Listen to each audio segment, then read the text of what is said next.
place in a gloomy way, and Mr. Craven's proud of it, and that's gloomy enough too. The house is 600 years old, and it's on the edge of the moor. There are 100 rooms in it, though most of them shut up and locked. And there's pictures and fine old furniture that's been there for ages. And there's a big park around it, and gardens and trees with branches trailing to the ground of them. She paused and took another breath. But there's nothing else, she ended suddenly. Mary had begun to listen in spite of herself. It all sounded so unlike and new, rather attracted her. But she did not intend to look as if she were interested, that in happy, disagreeable ways. So she sat still. Well, Mrs. Medlock, do you think of it? Nothing, she answered. I know nothing about such places.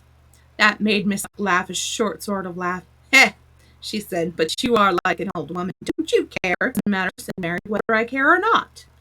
You're right enough there, said Mrs. Medlock.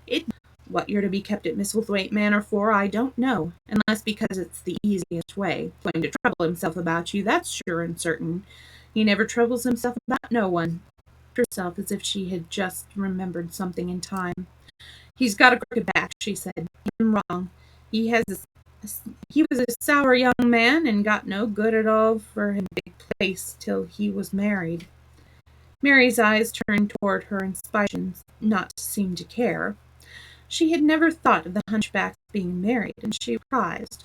Mrs. Medlock saw this, and as she was a talkative woman, she continued that this was one way of passing some of the time, at any rate.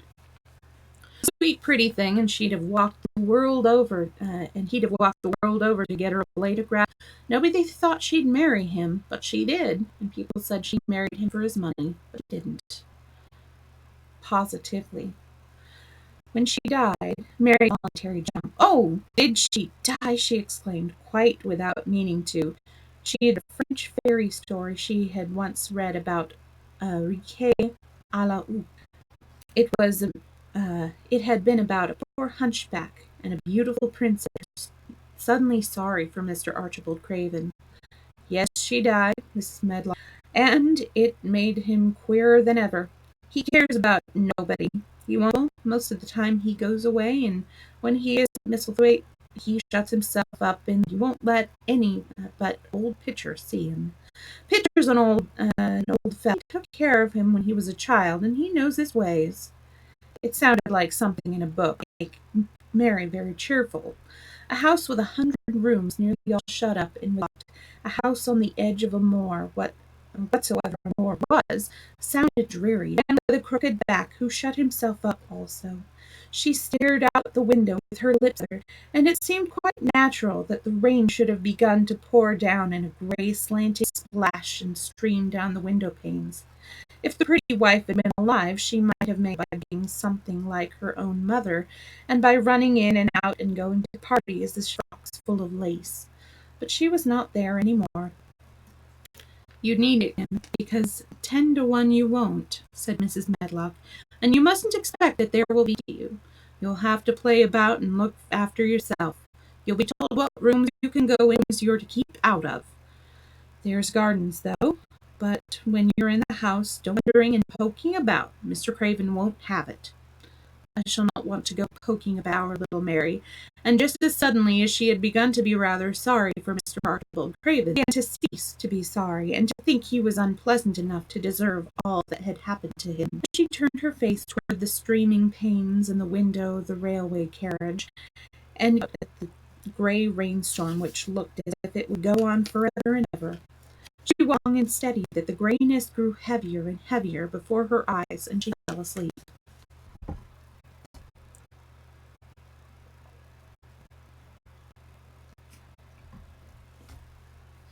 Chapter 3. Across the Moor. She slept a long time, and when she awakened, Mrs. Medlock had bought a lunch back at the stations, and they had some chicken and cold beef and butter and bread. And so the rain seemed to be streaming down more heavily than ever, and everybody in the station was glistening waterproofs. The guard lighted the lamps in the carriage, and Mrs. Medlock very much over her tea and chicken and beef. She ate a great deal, and afterward fell asleep, and Mary sat and stared at her and watched her fine bonnet slip on one side until she herself fell asleep once more in the corner of the carriage. lulled by the rain against the windows. It was quite the it was quite dark when she awakened again. A train had stopped at a station, and Mrs. Medlock was shaking her.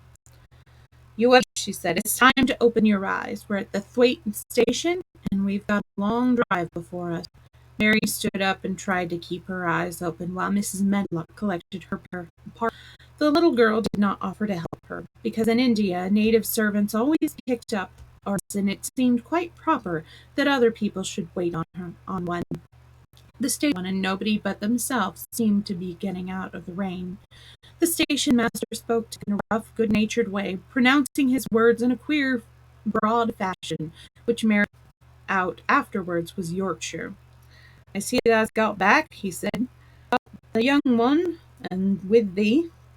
"Aye, that's her," answered Mrs. Medlock, speaking her accent herself, and jerking her head over her shoulder toward Mary. "And Mrs. Well, now, the carriage is waiting outside for thee." A brougham stood on the road before the little outside platform. Mary saw that it was a smart carriage, and that it was a smart footman who helped her in. The long waterproof coat and the waterproof covering of his hat was shining and dripping with rain, as the burly station master included. When he shut the door and mounted the box with the key, drove off, the little girl found herself seated in a comfortably cushioned corner, inclined to go to sleep again.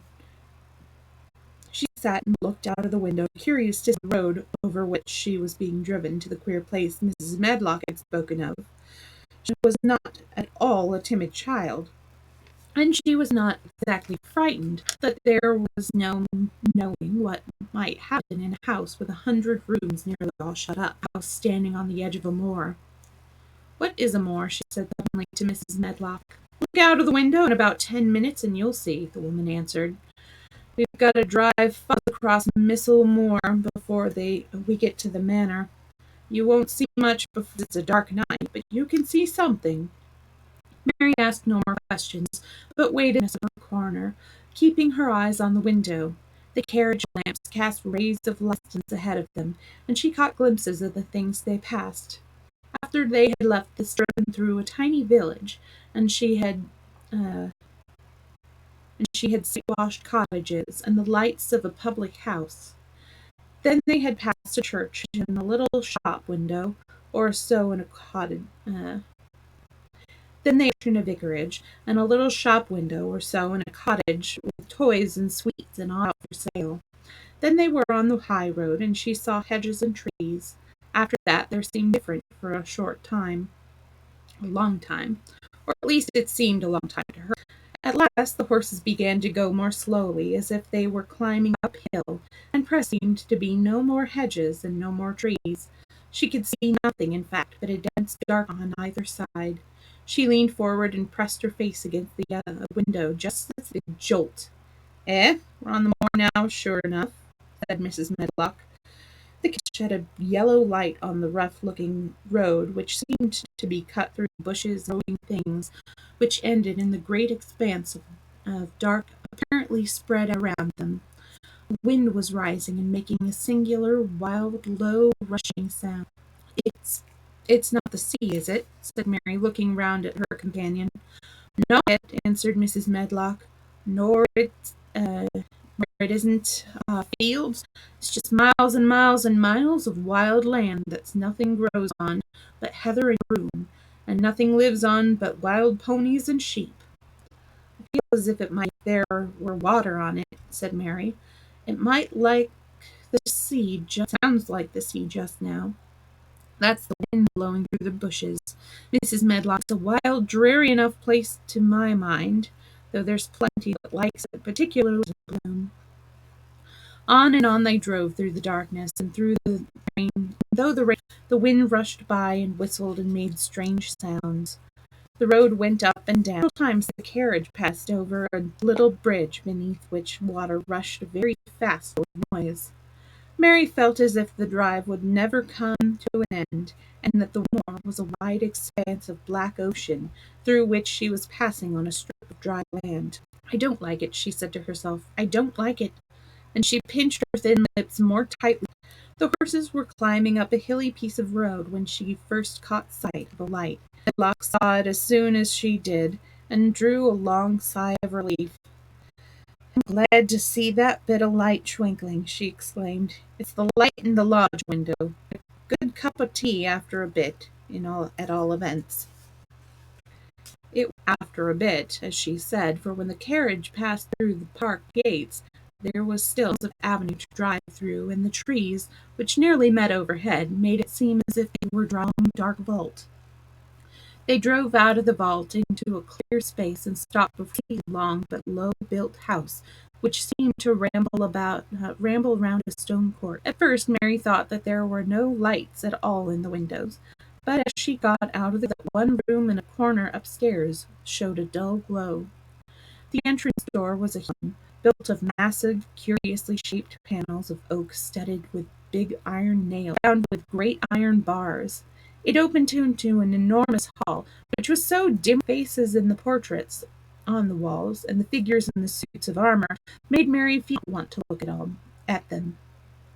As she stood on the stone floor, she looked a very odd little black figure, and she felt as small and lost and odd as she looked.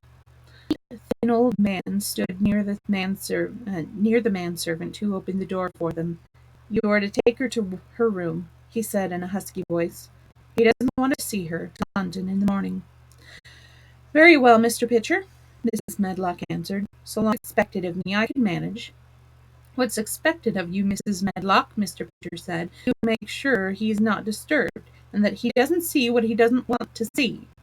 And then next was led up a broad staircase and down a long corridor, and up a short flight of another corridor and another, until a door opened in a wall, and she found herself in a room with a fire on a table. Mrs. Medlock said unceremoniously, "Well, here you are. This room and the next are where you'll live, and you must keep to them. Don't you forget that." It was in this way Mistress Mary arrived at Misselthwaite Manor, and she's never felt quite so contrary in all her life.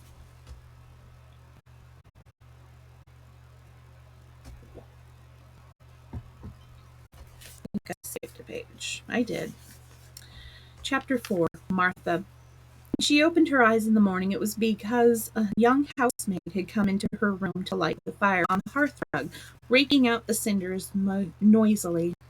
Mary lay and watched her first, and then began to look about the room. She had never seen a room at all curious and gloomy. The walls were covered with tapestry and a forest scene embroidered on it. There were fantastically dressed people under the tree, and in the distance there was a glimpse of the turrets. There were hunters and horses and dogs and ladies. Mary felt as if she were in the forest. Out of the deep windows she could see a great climbing stretch of land, which seemed to lie on it, and to look rather like an endless, dull, purplish area.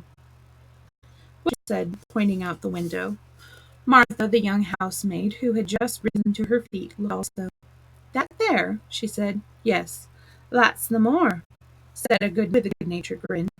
"That's I like it." "Not? No," answered Mary. "That's because thou're not used to it," Mary said, going back to her earth. "Things is too big and bare now, but thou will like it." "Do you?" inquired Mary. "Aye, that I do," answered Martha, cheerfully polishing away. "Great. I just love it. It's none bare. It's covered with growing things, and it's fair lovely in spring and summer, when the gorse and broom and heather it smells of honey, and there's such a lot of fresh air. It looks so high, and the bees and the skylarks make such a nice noise, humming and singing. I wouldn't live away from the moor for anything." Mary listened to her with a grave, puzzled expression. The native servants had been used to in India were not in the least like her. They are obsequious and servile, not presume to talk to their masters as if they were equals. They made salams and called the poor, and names of that sort. Indian servants were commanded to do things, not ask. It was not the custom to say please and thank you, and Mary had always slapped her ayah in the face when she was angry. She wondered a little what this girl would do if one slapped her in the face. She was a round, looking creature, but she had a sturdy way which made Mistress Mary wonder if not even slap back. The person who slapped her was only a little girl. Servant, she said from her pillows rather haughtily. Martha sat up on her heels and her blackening brush in her hand, and without seeming the least out of temper. I know it, she says. If there was as a Misselthwaite, I never should have been even one of the under housemaids. I might have been let to the scullery maid, but I've never had such. I have been let up. I'm too common, and I talk too much Yorkshire. But this is a funny house for all, and seems like there's neither master or mistress except Mr. Pitcher and Mrs. Medlock. He won't be troubled about anything when he's here, and he's nearly always away. Mrs. Medlock gave me the place out of kindness. She told me she could never have done it if it had been like other big houses. Are you going to be my servant? Mary asked her imperious little Indian way. Martha began to rub her grate again. I'm a servant, she said stoutly, and she's Mr. Craven, so I'm to do the housemaid's work and wait on you a bit. But you won't need much waiting on. Who is going to dress me? Demanded. Martha sat up on her heels again and stared. She spoke in broad Yorkshire in her could the dress ourselves, she said. What do you mean, your language? Said Mary. I forgot, Martha said. Mrs. Medlock told me you would know what I was saying. I meant, can't you put on your own clothes? No, quite indignantly. I never did in my life. My eye addressed me, of course. Well, evidently not in the least aware that she was impudent. It's time thou should learn. Begin younger. It'll do thee good to wait on thyself a bit. I said she couldn't see why grand people's children didn't turn into fair fools. What was in being washed and dressed and took out to walk if they was puppies. It was in India, said Mistress Mary disdainfully. She could scarcely stand this. Martha was not at all crushed. But I can see it's different, she answered almost. I dare say it's because there's such a lot of blacks there instead of respectable white people. Coming from India, I thought you was a black too. Mary sat up in bed furious. What? What? You thought I was a native, you daughter of a pig. Martha stared at her and laughed. What are you calling names? She said. You needn't be so vexed. That's not the way for to talk. I've nothing against the blacks. When you read about 'em, and they're always very religious. You always read as blacks a man and a brother. I never seen a black, and I was very pleased to think I was going to see one close. When I come in this morning, I crept up to your bed and pulled the covers back careful to look at you. And this, disappointedly, no more black than me, for all you're so yeller. Mary did not even try to control her rage and humiliation. You thought I was a native. You didn't know anything about natives. They are not people. They're servants who must salam to you. You know nothing about India. You know nothing about anything. She was in such a so helpless before the girl's simple stare, and somehow she suddenly felt so horribly far away from everything she understood, and which understood her, that she threw herself down on the pillows and burst into passionate sobbing. She sobbed so strainedly that good-natured Yorkshire Martha was a little frightened and quite sorry for her. Bed and bent over her. You mustn't cry like that, she begged. You mustn't. I didn't know you'd be vexed. I didn't know anything about anything, just like you said. I beg your pardon, miss. Do stop crying. There was something comforting and very really friendly in her speech and sturdy way. Oh, goodness, knockings. There was something comforting and really friendly in her queer Yorkshire speech and sturdy way which had a good effect on Mary. She gradually ceased crying and began quiet. Mary looked relieved. It's time for thee to get up now, she said. Mrs. Medlock carried the breakfast and the tea and dinner into the room next to this. It's been nursery for thee. I'll help thee on with thy clothes if thou get out of bed. If thou at the back, thou cannot button them up thyself. When Mary was last decided to get up, oh, hang on. When Mary at last decided to get up, the clothes Martha took from the wardrobe were ones that she had worn when she arrived the night before with Mrs. Medlock. "Those are not mine, are black." She took the thick white wool coat and dress, and added with cool disapproval, "Those are nicer than mine." "One's the must put on," Martha answered. Craven ordered Mrs. Medlock hunted. He said, "I won't have a child dressed in black wandering about like a lost soul," he said. "It's sadder than it is. Put color on her." Mother said she knew what he meant. Mother always knows. She doesn't hold back with black herself. "I hate black things," said Mary. The process was one which taught them both something. Mary had buttoned up a little her brothers. Martha had buttoned up her little sisters and brothers, but she had never seen a child ill and waited for another person to do things for her as if she had neither hands nor feet of her own. "Why doesn't thou put on thy own shoes?" she said, when Mary quietly held out her face. "I did it," answered Mary, staring. "It was the custom." That very often it was the custom. The native servants were always saying it. If to do a thing their ancestors had not done for 1,000 years, one mildly and said, "It's not the custom." And one knew that it had not been the custom that Mistress Mary should do anything allow herself to be dressed like a doll, but before she was ready for breakfast, she began to suspect that Miss Elizabeth Manor would end by teaching her a number of things quite new to her, things such as shoes and stockings, and picking up things she let fall. If Martha had been a fine young lady's maid, she would have been more subservient and respectful, and would have known that it was to brush hair and button boots, and pick things up and lay them away. She was, however, a trained Yorkshire rustic who had been brought up in a moorland cottage with a swarm of little sisters who had never dreamed of doing anything but waiting on themselves and on the younger ones, her babies in arms, or just learning to totter about and tumble over things. If Mary had been a child who was ready to be amused, she would perhaps have laughed at Martha's to talk, but Mary only listened to her coldly and wondered if her freedom of manner.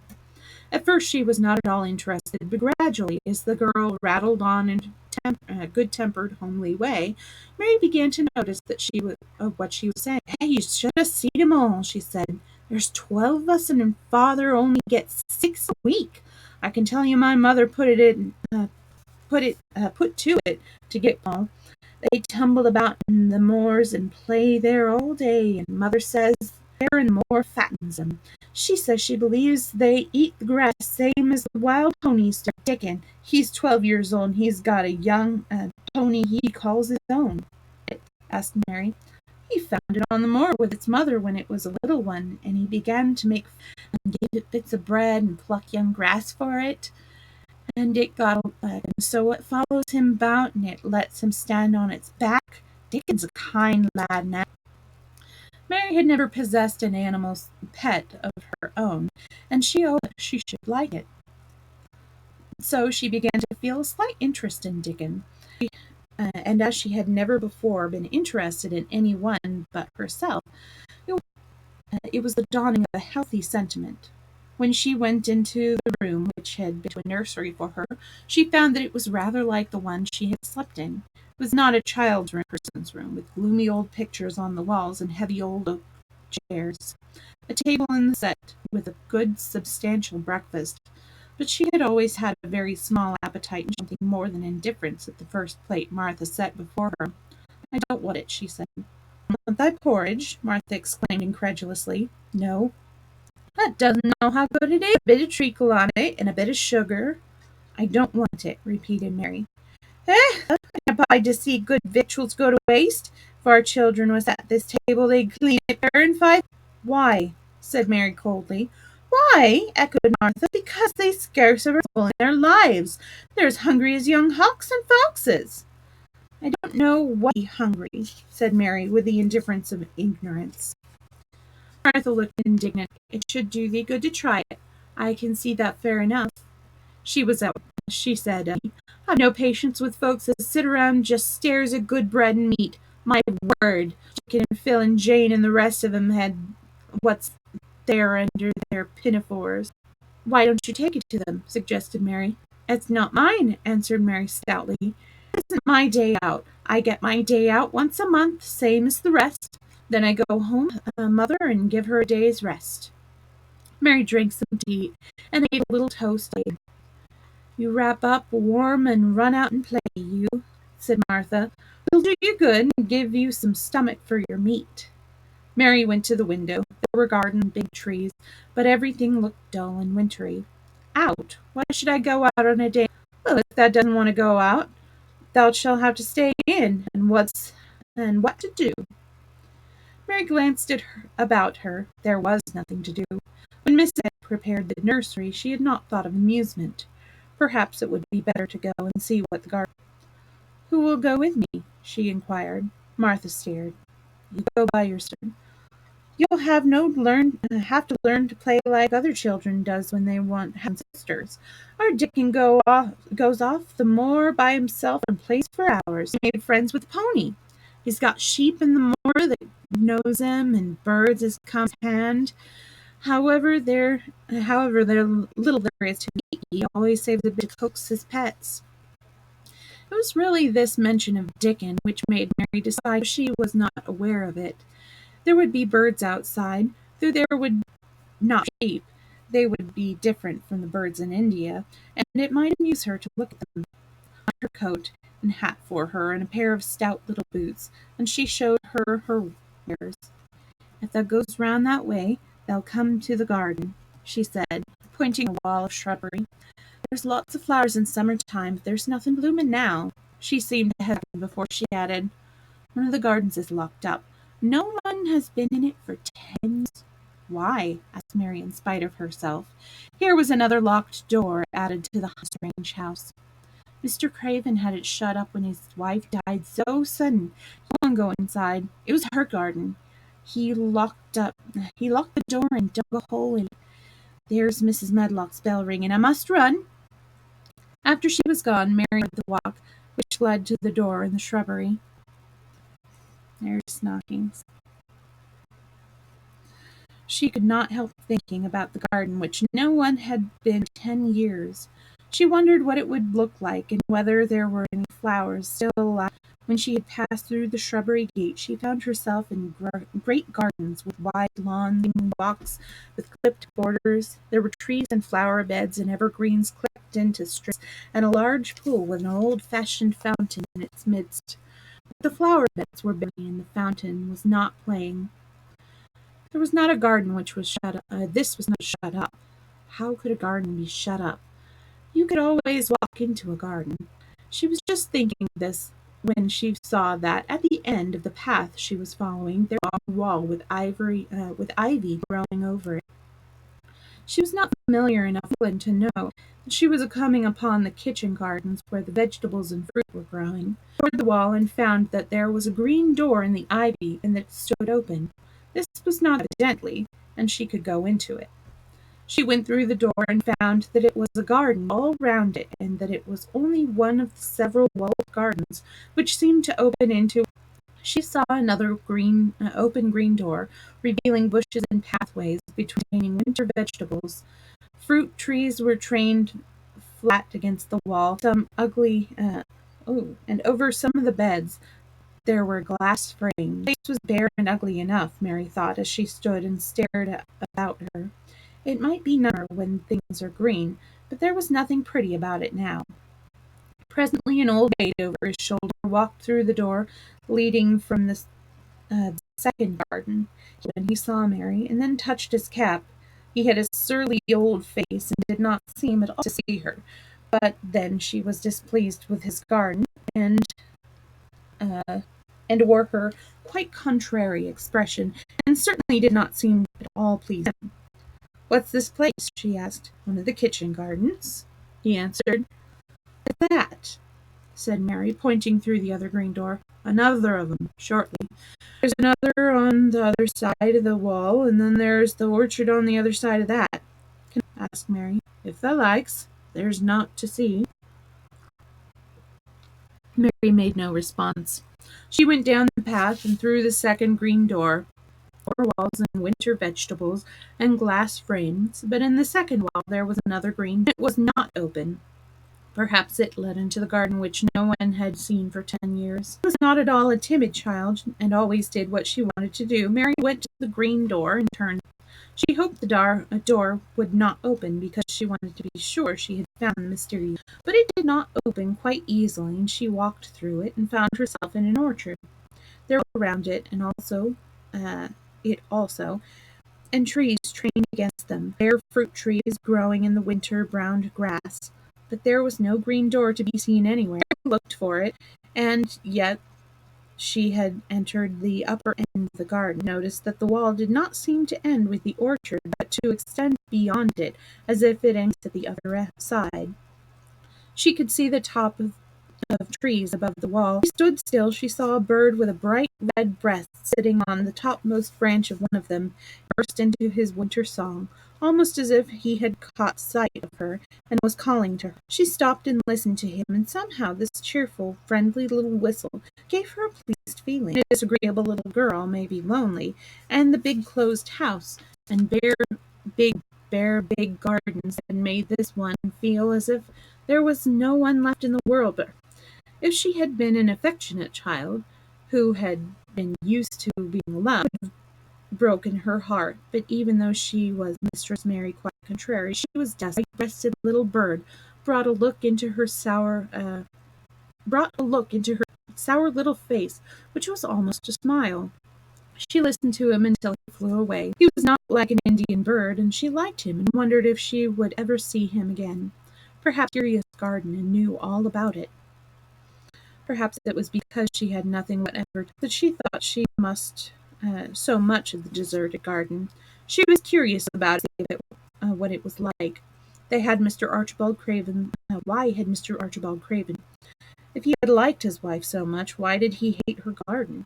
She wondered if she should him, but she knew that if she did, she should not like him, and he would not like her, and that she should only stand and stare at him and say nothing, that she should be wanting to ask him why he had done such a queer thing. People never seem to me, and I never like people, she thought, and I never can talk to Crawford as the queen could. They were always talking and laughing and making noises. She thought of the way he seemed to sing his song to her, and as she remembered the tip-top tree he perched on, she stopped rather suddenly on the path. I believe it's a secret garden. I feel sure it was, she said. There was a wall around the place, no door. She walked back into the first kitchen garden she had entered and found the old man. She went on and stood beside him and watched him a few moments on her cold lips. He took no notice of her, and so at last she spoke to him. I have a garden, she said.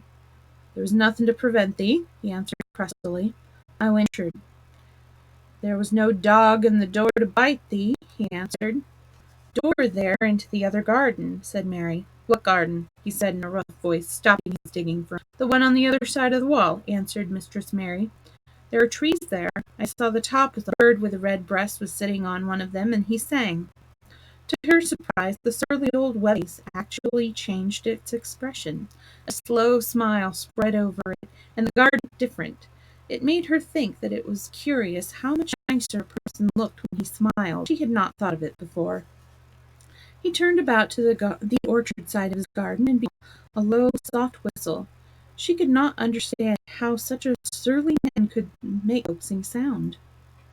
Almost the next moment a wonderful thing happened. Heard a soft little rustling flight through the air, and it was the bird with the red breast flying to them. And he actually alighted on the big clot of earth quite near to the gardener's foot. There he is, chuckled the old man, and then he spoke to the bird as if he were speaking to a child. Where hast thou been, he said. I have not seen thee before today. Hast thou begun thy course this early in the season? Thou art too forward. The bird put his head on one side and looked up at him with his soft, bright eye, which was like a black.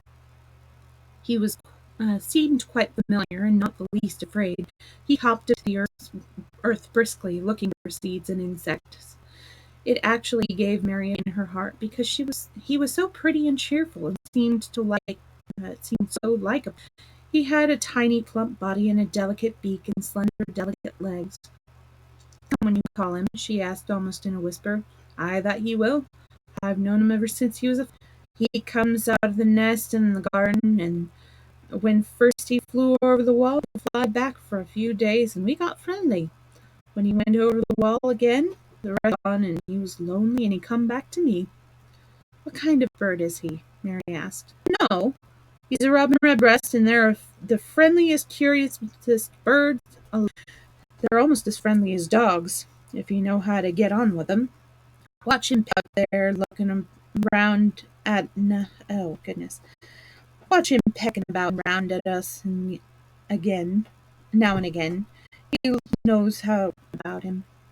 It was the queerest thing in the world to see the old fellow. He looked at the plump little beast-coated bird as if it were both proud and he were both proud and fond of him. The conceited one, he chuckled. He likes to hear folks talk about him. And curious, bless me, there, his like for curiosity and meddling.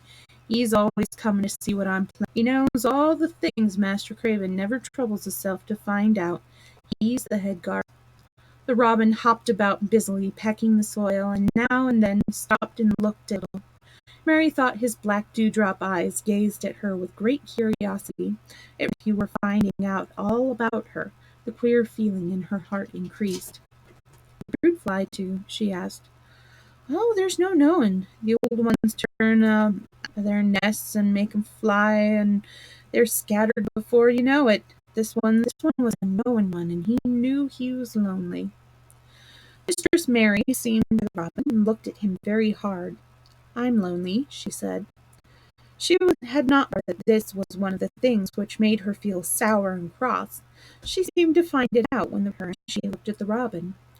The old gardener pushed his cap back on his bald head at her a minute. "Art thou the little wench from India?" he asked. Mary nodded. "Wonder thou'rt lonely. Thou'lt be lonelier before thou's done." He began to dig again, driving his spade deep into the rich black garden soil when the robin hopped about very busily. "What is your name?" Mary inquired.